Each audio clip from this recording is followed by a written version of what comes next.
Let's bring now in two guests who know a lot about drones. Joining us is Jeffrey Thompson. He's CEO of the Red Hat Holdings. It's a company that provides drone technology to the U.S. military. Also joining us is Will Austin. He's a drone expert and sociologist. Very curious. Nice pairing there. He's also president of the Warren County Community College in New Jersey, which is home to the state's most advanced drone training program. Great to have both of you here. Jeffrey, you and your company have been inundated with calls this week from people asking, are you the guys who sold the drones that we're seeing in the skies? You say whatever they're seeing, these drones are not yours? Well, first, thanks for having me. Yes, it's been a crazy couple weeks. People that that don't even talk to me about drones are now calling me, asking me these questions. But no, it is not our drones. We do sell 2 of our drones to the military, and been doing it for years. I've been in this industry since 2015. This is, been quite a few weeks. I think it's only going to get worse when there's this much attention to drones. Christmas is a very interesting time. I've been doing this since 2016. If you Google on the day after Christmas, I lost my drone, it's like 6 million hits. Why? So that's normal.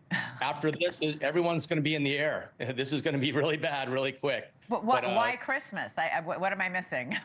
Because you get a drone for Christmas. Everyone gets a drone for Christmas, and then they crash it, or it flies away and can really cause some problems. Hey, super quick, Jeffrey. People keep reporting they're seeing drones as big as SUVs. Are there any drones that big?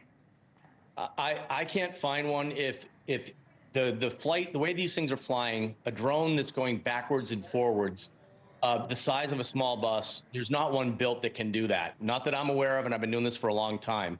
Okay.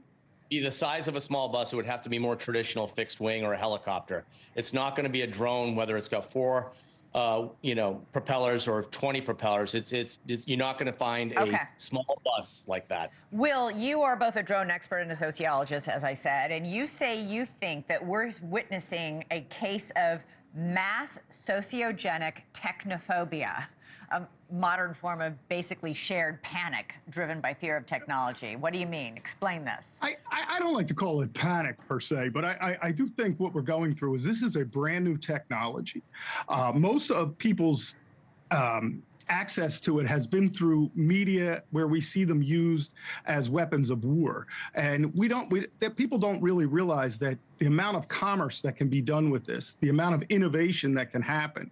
We can do power line inspections, bridge inspections, cell tower inspections, search and rescue, delivery. All these things are things that are going to help our economy and help our society. But I would caution you every time you put on a light saying these drones, because most of them are airplanes. And I've looked at hundreds, if not 1,000 videos and pictures myself now, and they've almost always been airplanes. And if not, they are under 10-pound drones that are legally flying. And why do people confuse them, Will? Why do we have so many people looking up thinking that's not a plane or a helicopter, it's a drone or something suspicious? Tell me why that's easy to confuse.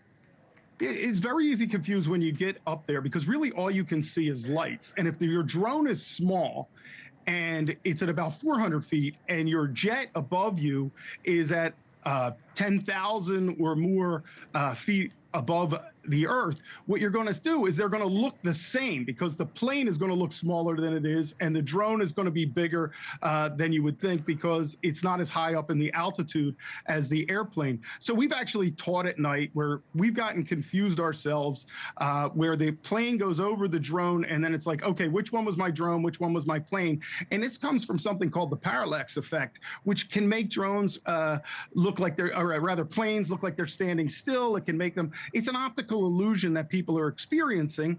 But what's happens is we haven't paid this close of an attention to this sky at night before. A lot of us look up, we look at things, but we kind of look at stars and we see the plane, and then we do some things. We look at the plane, it's moved. But now people are really, really concentrating hard, and it's creating the effect even more. Jeffrey, do you think what we're experiencing right now is some sort of contagion of fear and maybe, I don't want to use the word ignorance because that sounds, pejorative and insulting somehow, and that's not what it is, but just a lack of sophistication and knowledge about what we can do, what we can fly now? Yeah, well, most people are learning about drones in the last 2 weeks. Yeah. They're not students. They haven't gotten their Part 107 license, which you're required to do.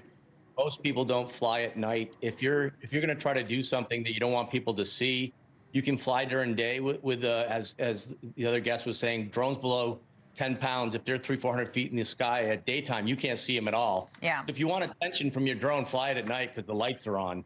But yeah, I think there's every day more people are talking about drones, and more people maybe probably want a drone now and want to fly a drone, and who knows? Yeah. Well, I'll tell you what, when the Pentagon is issuing briefings and getting questions on a daily basis, the White House is getting questions on a daily basis, there's a classified briefing in Congress, and then we have the mayor of the Township, New Jersey saying, quote, "We're the greatest nation in the world and the most technologically advanced military on the planet, and we don't know what the hell these things are. That's scary." So whatever's going on up there, we need some clear answers, and you have both helped a lot in answering our questions tonight. Really appreciate it, Jeffrey Thompson and Will Austin. Thank you.